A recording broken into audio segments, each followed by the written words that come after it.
Baik, Assalamualaikum warahmatullahi wabarakatuh. Alhamdulillah Rabbil Alamin, wa bihi nasta'inu ala umuri dunya waddin, wassalatu wassalamu ala asrafil anbiya wal mursalin wa ala alihi wa sahbihi ajma'in. Baiklah teman-teman, perkenalkan, nama saya Muhammad Arifia. Saya dari kelas 12 Ikhwan. Di sini pada siang hari ini saya ingin menjelaskan sejarah-sejarah singkat tentang dinasti.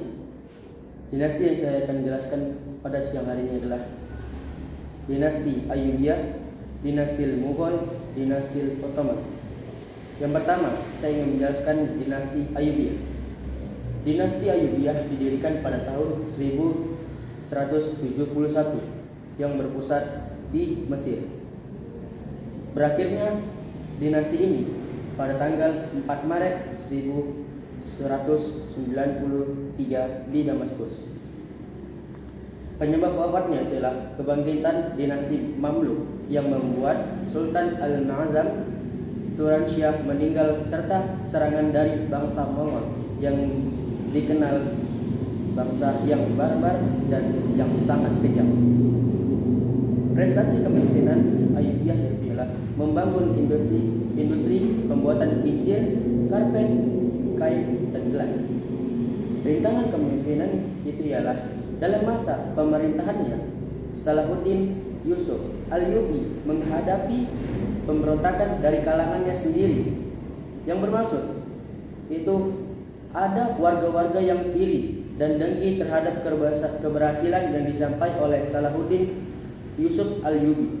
Orang pertama yang merasa iri yaitu ialah Salahuddin Yusuf Ayyubi adalah Nuruddin Zanki. Kelebihan kepemimpinannya itu ialah Salahuddin Ayyubi adalah sosok yang memimpin karisma dan mampu menyatukan umat Islam dalam perang salib.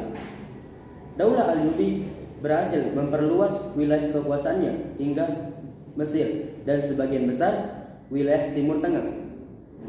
Daerah kekuasaan dan perluasannya itu ialah di antara lain Mesir, Suriah, sebagian Yaman, Irak, Mekah, dan Hijaz. Ilmuwan dan ulama yang tokoh muncul yaitu adalah Abdul Latif Al-Baghdadi dan Al-Hufi, ahli ilmuwan mantik dan bayan dalam kurung bahasa. Syekh Abdul Qasim Manfalubi, ahli fikih, Syamsuddin, dan lain-lain. Fenomena yang muncul yaitu ialah bangkitnya dinasti Mamluk. Dinasti Mamluk ini yaitu ialah merupakan salah satu wangsa yang berpengaruh terhadap peradaban Islam. Baiklah, itulah tadi dinasti Ayyubiyah. Kita beralih ke dinasti Ottoman. Dinasti Ottoman didirikan pada tahun 1299 dan runtuhnya pada tahun 1922 ketika Sultan Utsmaniyah terakhir Mehmed VI digulingkan dan meninggalkan ibu kota Konstantinopel. Penyebabnya itu ialah yang pertama, perpecahan politik dan di bawah. Yang kedua, tidak ikut industri kerajaan Ottoman, tidak mengikuti langkah di Eropa untuk menjalankan revolusi industri pada tahun 1700 sampai 1800. Oke, kita beralih ke prestasi kepemimpinan. Turki Utsmani berhasil mengembangkan militer dengan baik, yaitu dengan bentuknya pasukan Ghazi dan kurung penakluk awal yang diambil dari orang-orang pasukan Turki Budak dan pasukan kavaleri provinsial yang sangat kuat. Pemerintahan khilafah Turki Utsmani dikenal sebagai satu khilafah terbesar sepanjang masa. Hal ini dikarenakan daerah kekuasaannya yang sangat luas terbentang dari belahan timur hingga belahan barat. Beralih ke berikutnya yaitu daerah kekuasaan dan perluasan. Kekaisaran Ottoman berhasil membawa Suriah, Arab, Palestina, dan Mesir di bawah kendali pada tahun 1517. Oke, itulah tadi dinasti Ottoman. Marilah kita beralih ke dinasti berikutnya. Dinasti terakhir yaitu dinasti Mughal.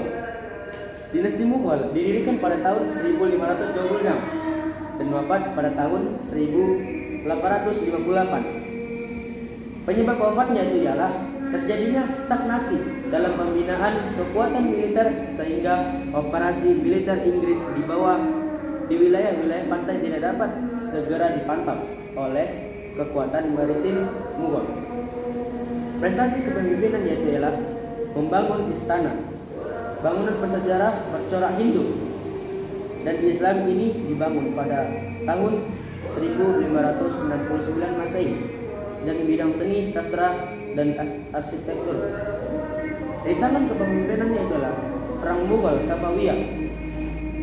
Terjadi antara Mughal dan Safawi di wilayah Afghanistan modern pada tahun 1649 sampai dengan 1653. Oke, selanjutnya kelebihan kepemimpinan.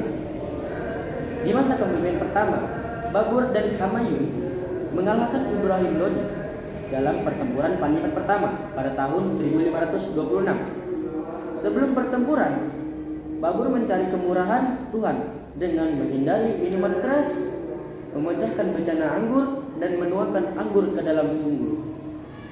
Oke, baik. Kita beralih ke daerah kekuasaan.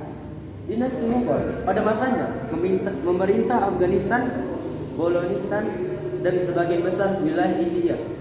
Selanjutnya, ilmuwan yang muncul yaitu ialah di antaranya ada Muhtar Ibnu Sina, Al-Khawarizmi, Jabir Ibn Hayyan, Al-Jahrawi, Al-Jarazi, dan yang terakhir pula Ibnu Al-Haytham. Fenomena yang muncul. Pertempuran Panipat pertama yaitu Mughal melawan Kesultanan Delhi. Pertempuran Bayana yaitu Mughal melawan Konfederasi Rajput. Fenomena yang muncul ini itulah rintangan-rintangan yang dihadapi dinasti Mughal. Banyak peristiwa-peristiwa yang dihadapi dinasti Mughal. Oke, baik teman-teman, mungkin cuman itu saja yang bisa saya jelaskan tentang sejarah-sejarah dinasti. Kurang lebihnya saya mohon maaf, kepada Allah saya mohon ampun. Assalamualaikum warahmatullahi wabarakatuh.